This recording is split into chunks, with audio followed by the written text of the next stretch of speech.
Matnazar Abdulhakim nafaqat ijodda, balki hayotda ham har tomonlama namuna qilsa arzigulik inson bo'lganlar va bular haqida hali farzandlardan ham eshitamiz.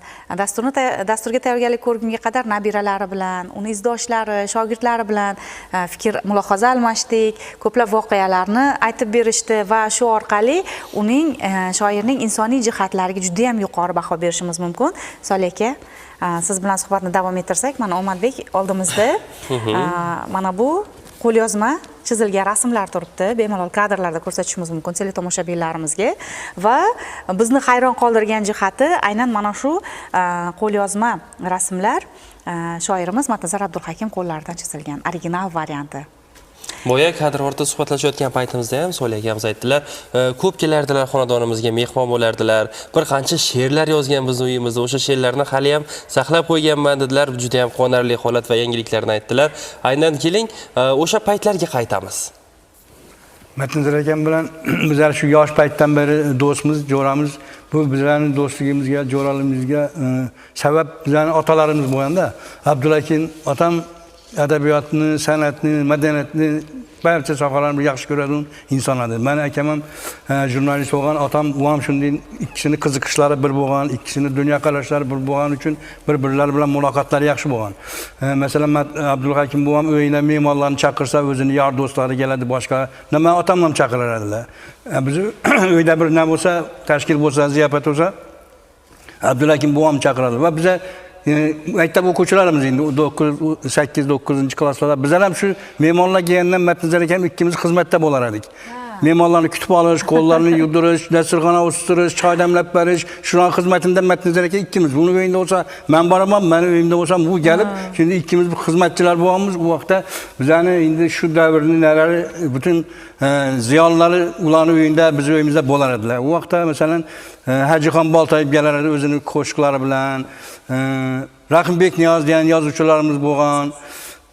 Ana u yana ko'p yozuvchilar, shoirlar, butun bir Xorazmning buyuk ziyonlari bo'lar edi. Bizning uyda ham, ularning uyida ham Erkin Samandarlar bo'lar edi u vaqtda va ko'p bo'lar hammasi. Ana shunday davrada biz o'sib o'yganmiz. Hamma yo'nalishida ijod qilayotgan ijodkorlar bir davraga jam-jam bo'lgan. Shu davrda bo'lar edi. Meni otamdan doniradilar, Abdulhakim buvamdan doniradilar, orzu shoirlar bo'lar edi u vaqtlarda. Va ana shunday davrada bizlar jon deb shu davralarda qatnashar edik va men institutni bitirib keldim. Matnazar akam ham institutni bitirgandan keyin bizning do'stligimiz yana mustahkamroq bo'ldi. Matnazar akam o'zi bilan. Sababi u she'riyatga qiziq, adabiyot sohasida ketdi, men rassomchilik sohasida ketib, ikkimizni biriktirgan yana bir narsa paydo bo'ldiki, u she'r yozardi, kitob qilib chiqarish kerak u vaqtda. Kompyuter degan narsa, men rassomman, bu kitobni bezish kerak. Muqovasini ishlash kerak.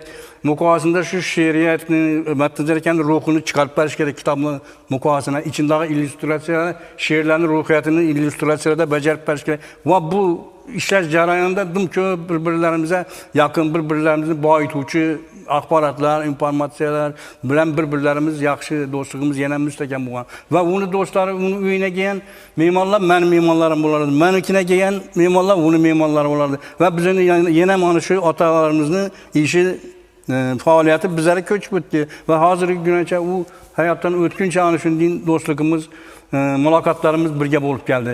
Men o'ylagan ekanman, Solih aka, faqat mana shu ijodiy jarayonda, kitoblar bilan ishlash jarayonida muloqotda yoki alohida bir hamkorlikda bo'lgansizlar. Demak, bolalikdan sizlar qadrdonsizlar. Aynan mana shu she'rlardagi hazilomuz fikrlar ham shu bolalik davridan keyin kelib chiqqan bir fikrlar, adashmasam. O'qib bersam maylimi? O'qing, keyin men yana davom ettiraman. Aha, demak, mana shu rasm chizilgan va uni ostiga mana shunday mukammal asar chizdi bugun mana Matnazar. U ishladi rassom misoli. Jahli chiqsa she'r yozsin Solih deb hazil she'rlar yozgan ekanlar. Lekin hozir eng qizig'i bilasizmi, Dafatxon, Solih aka gapiryaptilar, havas bilan faxrlanib gapiryaptilar. Bu bolalikka to'g'risi havas qildik. Siz gapirganingiz sari ma'lumotlarni eshitib, mana shunday ularning hayoti bilan tanishib bormoqdamiz. Hamma havas qiladigan bolalikni boshingizdan kechirgansiz. Ajoyib xotiralar bor. Albatta. Biz she'riyatdagi buyuk daho deya ta'riflayotgan inson bilan siz mana shunday bir chiroyli xotiralarni esga olyapsiz. Yana bitta she'r. Shunda bir narsa. Shu gapga qo'shimcha.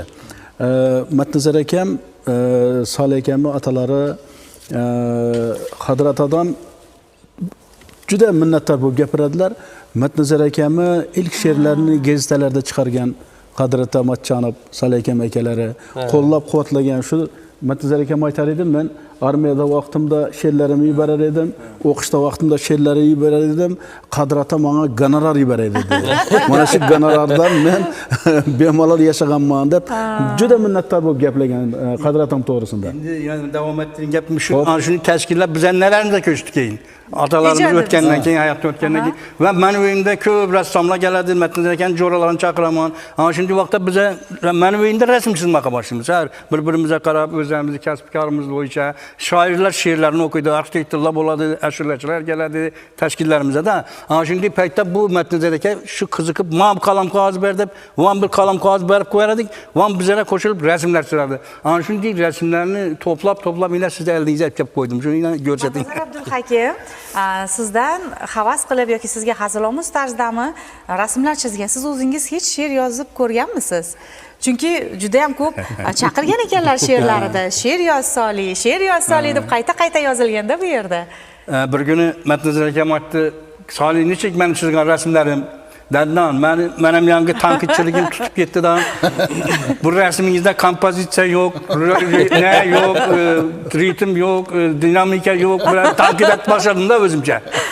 Men Matnazar aka shu baribir chizaverdi. Bir kuni keldi, men ham she'r yozadim bo'ldim, men bir 5-6 marta. Men ham she'r yozib, bu yoddan chiqib ketdi u yana gap. Tarqib. Bir necha yillardan keyin yana she'r Matnazar aka nechik meni she'rlarim desam, bu qarab turdan bunda kompozitsiya yo'q. Bunda ritm yo'q, bunda dinamika yo'q. Ya men nima bo'lsam, hammasini menga yopishtirib jukdanim men. Eslardan chiqarmaganlar, bitta so'z bu. Shularni nima bo'ldi shunda? Qoyil. Bu faylni hozir qo'limga olar ekanman, to'g'risi hayajon bilan olyapman, chunki mana har bir sahifasi qadrli. Har bir sahifasi qadrli darhaqiqat. Bu yerda do'stlarni mana birgalikda tushgan rasmlar Matnazar Abdulhakim, Solih Qodirov, san'atdagi yetuk ijodkorlar va bizni e'tiborimizni tortgan jihati mana 1970-yil avgust oyida yozilgan she'rlari. Bu she'rlar hammasi yangi o'tirishmalarda yozilgan va shu originallari saqlanib qolgan. Hammasi o'z qo'llari bilan yozilgan. Original bular she'rlarda. O'zi qo'li bilan yozgan shularni. Hammasi yozib turib taqlanib. Juda ham katta manba, juda ham katta boylik deb ayta olamiz. Biz farzandlarning yordami bilan mana ustoz shoirimizni qo'lga kiritgan yutuqlarini, namunalari, diplomlar, boshqa statuetkalarni olib kelishga harakat qildik va bu bizni bugungi dasturimizni boyitgan qimmatli bir boylik bo'ldi desak mubolag'a bo'lmaydi.